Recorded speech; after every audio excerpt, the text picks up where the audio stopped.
research study. The last is list the criteria for evaluating an action research report. We go to the first definition of action research, its use and its development. The purpose of action research is to improve the practice of education with researchers studying their own problems or issues in schools or educational settings.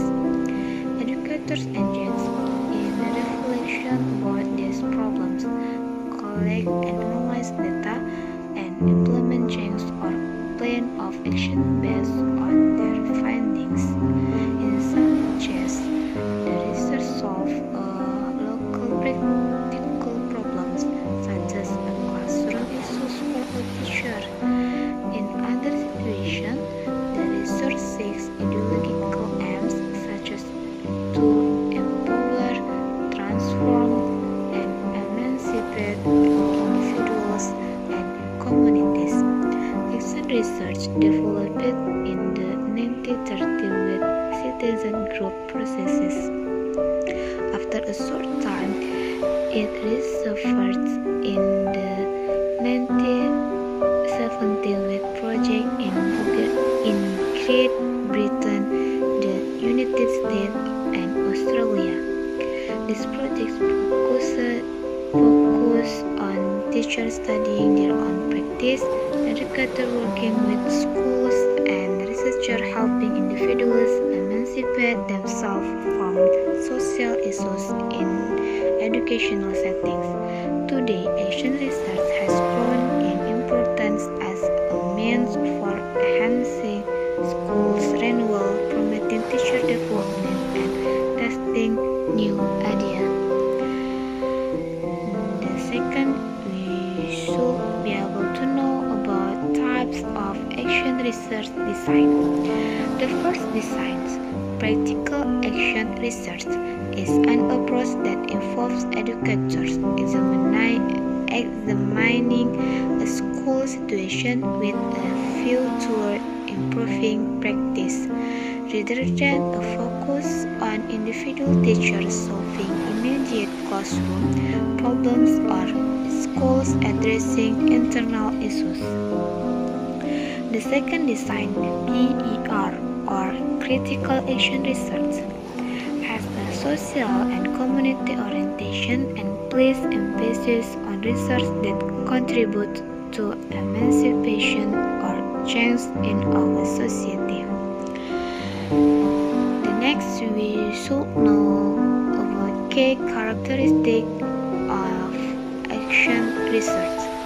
Action researchers often engage others collaboratively in the process as co-participants and enact a dynamic model of inquiry involving iteration of activities, scaling back and forth between identifying a problem, trying a situation, reflection on information learned, and applying new situations.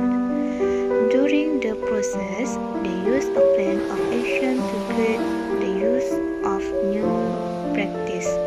The best display on what they learn about the research problem, and they share it with others, such as an informal report to colleagues, school officials, school boards, and community members. The next, we should be able to know about steps in conducting an action research study. The first step is determine if action research is the best design to use. Second, identify a problem to study. Third, locate research to help address the problem. 4. Identify information you will need. 5. Implement the data collection. 6. Analyze the data. 7. Develop a plan for action. The last is implement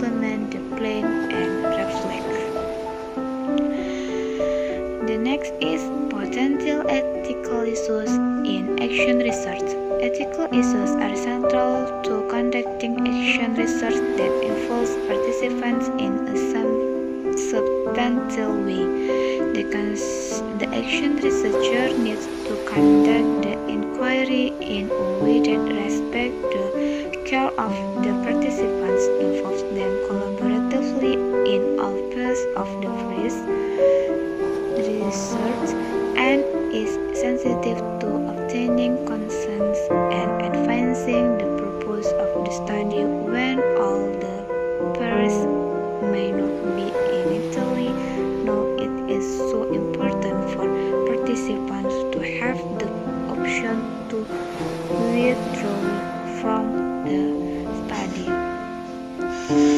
The last, we should be able to know about evaluating in action research study.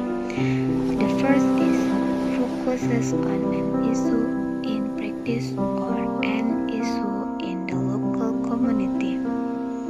Collects multiple sources of data, often quantitative and qualitative, to help address the problem. Next, collaborate with others during the study to find the best solution. And the next, shows respect for all collaborators so they are equal partners in the action research process. The next, advance a plan of action for trying to solve the problem.